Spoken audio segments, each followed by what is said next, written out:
Prehistoric animals. Pterodactyl. Who am I? Hi, my name is Terry and I'm a pterodactyl. Follow me to find out about my family and other reptiles that can fly like me. My beak and neck. My beak and neck are both very long and a bit like a pelican's. They help me when I'm catching insects and fish in the water. My wings. The fourth toe on my front foot is very long. There is a thin layer of skin called a membrane attached to it. This stretches all the way out of my back feet and my tail, making the shape of a wing. I need very strong muscles to move my wings. My name. My name means winged finger. I fly like a bird, but I'm not a bird. I'm a reptile with wings. I'm a relative of the dinosaur that I lived alongside them a long, long time ago. My crest. On my head, I have a crest made of bone. It sticks out backwards and looks like a little boat. Males like me have a crest, but females don't. That's how you can tell us apart. My tail. My tail is very short so that I don't get tired walking on the ground. Females and their young. Baby pterodactyls are tiny when they hatch, but they already have wings and they look like miniature grown-ups. They grow really fast and it's not long before they can fly out of their nest. How big? Look how big I am compared to a man. Maximum size 3 meters wings and 170 meters tall. What am I like? I can fly, but I'm not a bird. I'm a flying reptile. I'm going to show you my most important features so that you can get to know me better. Warm-blooded reptile. Being warm-blooded means that my body stays warm even if it's cold outside. Cold-blooded animals like lizards always need to stay in the sun to keep warm. The last to fly. We were the last reptiles in history that could fly. Light as a feather. Nearly all of the bones in my skeleton are hollow inside. Otherwise, I'll be too heavy to lift off the ground when I want to fly. Even though my bones are hollow, they're still strong. A furry coat. Because I'm a warm-blooded, unlike lots of other reptiles, my body was probably covered in fur. This helped to keep the heat in my body and warm me up. Where do I live? Between the sky and the sea. The climate was warm and humid during the Jurassic era, the world was full of the insects I love to eat. Even the sea wasn't that cold in those days. In fact, some fish and other sea creatures used to live in it. Some fish were huge and the biggest of all was the size of a bass. Life was fantastic for me. I could fly around all day with my friends and have huge feasts. Seashells. The seas were also filled with shellfish like ammonites. These were protected by a spiral shell, a bit like the shell of a huge snail. Today, scientists find a lot of ammonite fossils in rocks in the mountains. That means the mountain must have been at the bottom of the sea once. What do I eat? Fish and insects for lunch. I really like insects and fish, so I'm a bit like a cross between a bat and a pelican. I dive into the water. I fly around above the sea, trying to spot some fish swimming below the surface. Then I swoop down to catch my dinner. I'm an excellent diver, a bit like pelicans today. Insect hunting. The insects I love are similar to the insects you can see today, like dragonflies, cockroaches, and crickets. Only they're much, much bigger. I catch them with a snap of my long, pointy beak. Danger at sea. I can be someone's dinner too. There are hungry plesiosaurs in the sea that are always trying to catch me. Flying in a group. When we're hungry, we fly around together in a huge flocks to hunt for food. A pterodactyl's life. Up in the air. Pterodactyls like me usually live in big colonies with other families. When newborn pterodactyls hatch from the egg, they're tiny and do look like swallows. But they can already fly. What they can do is catch their own food yet, so their parents feed them. The mommy and daddy pass the baby's food with their beaks, just like the birds do. at home in the trees. Pterodactyls, like me, are a bit clumsy on the ground, so we are not very good at walking. We much prefer to hang out in the trees.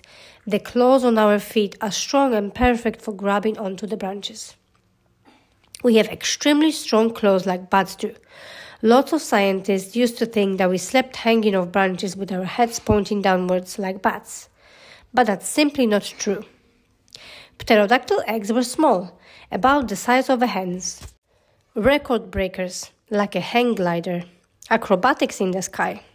Even though I'm not exactly a bird, I love spinning through the sky like a kite. I'm really good at acrobatics. Pterodactyls and pterosaurs come in all shapes and sizes. Some of us are quite small, others are really quite big. But we all have enormous wings compared to the size of our bodies. One of the biggest species of pterodactyl looks like a hang glider when it flies. My family. I belong to the large family of Pterosaurus, and our name means winged lizards. In fact, we are all flying reptiles. Our family is huge. Here are just a few of my relatives. Pteranodon. Its name means winged and toothless, and it didn't have any teeth at all, but it did have a kind of bag inside his mouth. It put the fish and it caught in there like pelicans do today. It lived in North America. Trapejara. Its name means all-being. This creature had an unusual-looking skull. It was small but long at the back, so it formed a crest that looked like a sail. It lived in Brazil. Nyctosaurus. That name means bat lizard. Like all Pterosaurus, the male had crest on its head, but this one had an enormous one. It lived in North America. Pterodactyl. This flying reptile was quite small compared to its relatives, but it did have enormous beak. It had a few teeth at the back, so its beak at the front it had lots of bristles, like a toothbrush. It lived in Argentina.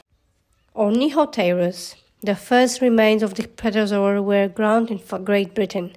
It was truly a giant of the sky with an enormous wingspan. It had two ridges at the end of its beak, one at the top and one underneath. Quetzalcoatlus. This relative of mine had a strange name, and it's one of the biggest pterosaurs that ever lived. They found its fossils in Texas in North America. It must have been absolutely huge.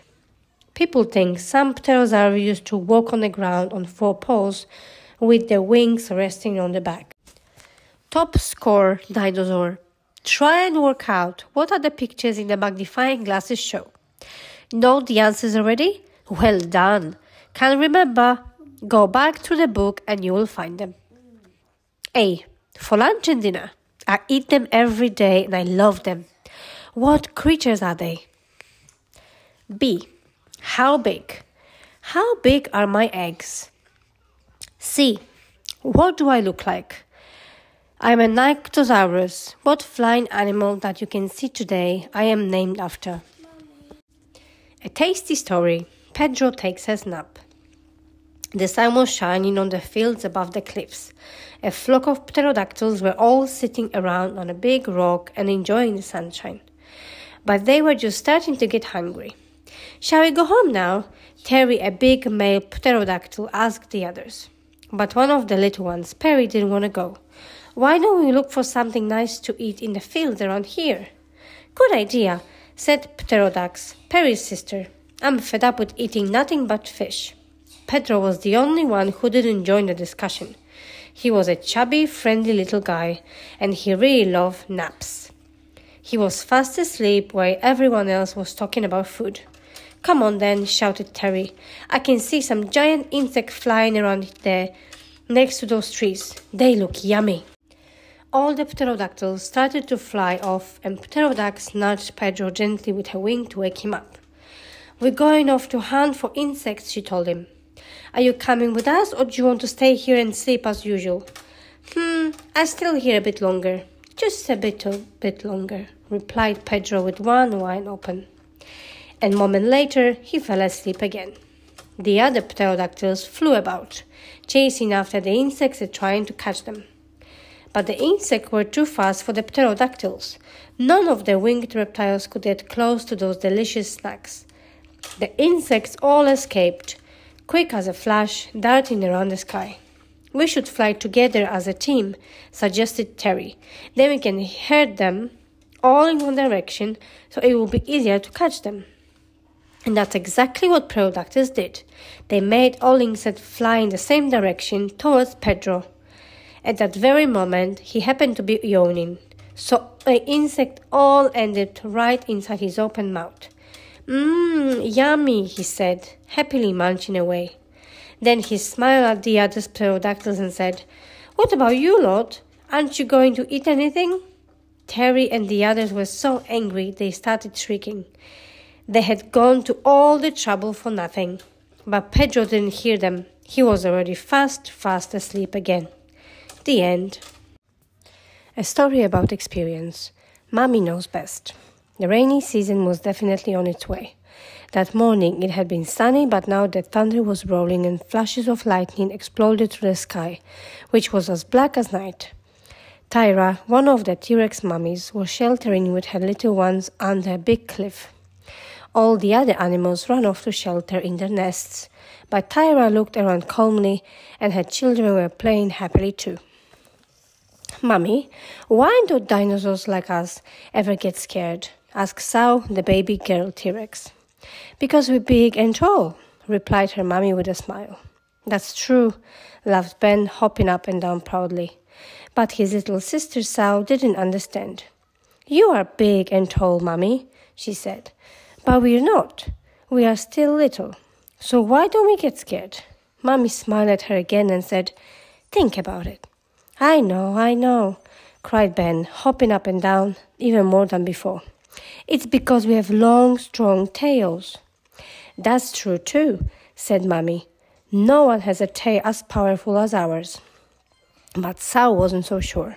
"You have a long, strong tail, Mummy," she said. "But we don't. We have a really short little tails. So why don't we get scared?" "Think about it a bit more," Mummy repeated. Ben giggled. "But I have a much bigger tail than you, sis, and it's longer." At that very moment, a flash of lightning struck near the cliff where the dinosaurs were sheltering. Mummy pulled her little ones in close and they huddled in silence. But only for a minute or so. "Were you scared, Sao?" whispered Ben. "No, I wasn't," she replied. "Were you?" "No, me neither," he said. "That's really strange. Mummy, were you ever scared when you were young?" "Never, children," she said. "And if you had thought about it more, you would know why too. Even though I was teeny tiny and my tail was really short, I was never scared because..." "You were near your mummy," cried the two little ones in chorus. And they were right. The end.